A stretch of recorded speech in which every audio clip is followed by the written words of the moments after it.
Madame la présidente, monsieur le ministre, monsieur le rapporteur, mes chers collègues, notre groupe RDSE, par son histoire et sa philosophie, se réjouit toujours de l'attention portée à la laïcité.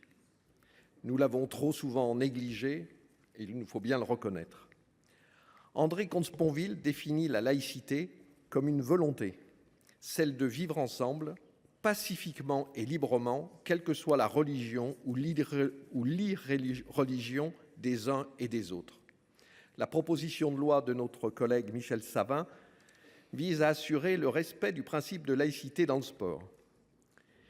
Il n'est plus nécessaire de le démontrer, la pratique sportive est une source d'épanouissement, un vecteur d'apprentissage des valeurs de respect et de fraternité. Elle doit ainsi être encouragée pour tous. Alors que doit être la laïcité dans le sport? Avant tout, le respect de celui qui croit et de celui qui ne croit pas. Cette proposition de loi poursuit un objectif essentiel, celui de protéger la laïcité.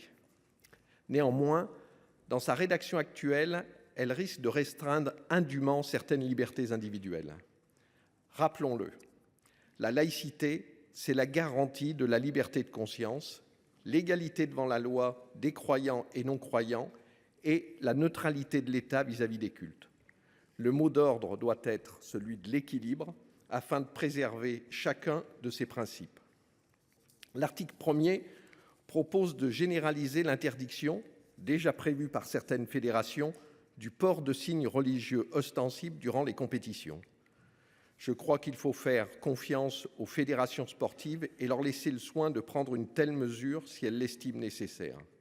En revanche, il me paraît pertinent de poser cette interdiction pour les mineurs et ainsi reprendre le modèle qui vient de nous être exposé, qui s'applique à l'école, comme cela est proposé par nos collègues du groupe RDPI.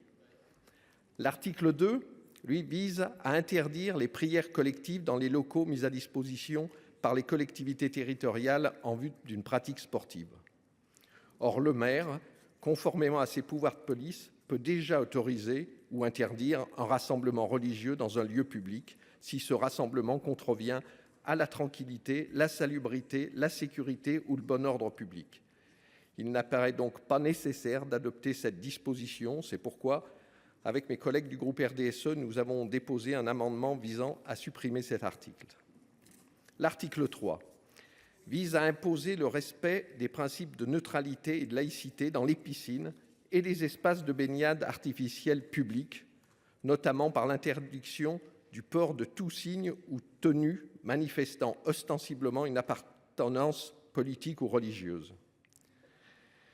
Si la loi prohibe le port d'une tenue ou d'un signe manifestant une appartenance religieuse ou politique pour les agents du service public au nom du principe de neutralité, elle ne s'applique pas à ses usagers au nom de la liberté de conscience et la laïcité doit la garantir.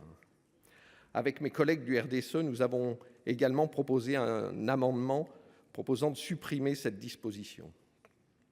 Alors que plusieurs rapports parlementaires pointent du doigt le fait que le sport peut être un terrain de séparatisme, il est opportun de prévoir la réalisation d'une enquête administrative préalablement à la délivrance de la carte professionnelle d'éducateur sportif.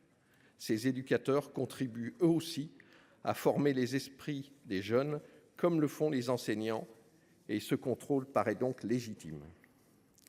La visée de cette proposition de loi est de protéger le sport, vecteur d'apprentissage, de la citoyenneté, des atteintes à la laïcité. Des acteurs de terrain évoquent une multiplication de ces atteintes qui relèveraient d'un repli communautaire. Cependant, il ne faut pas oublier que le repli communautaire trouve souvent son terreau dans la mise à l'écart social. Nous devons réfléchir bien en amont à ce qui peut entraîner ce repli et à ce que nous pouvons mettre en œuvre pour empêcher qu'il advienne. Mais ne dévoyons pas le principe de laïcité qui n'exclut pas, ne stigmatise pas, mais au contraire protège. Donc dans cette forme actuelle, le groupe RDSE ne peut voter ce texte, même si nous reconnaissons les problèmes soulevés.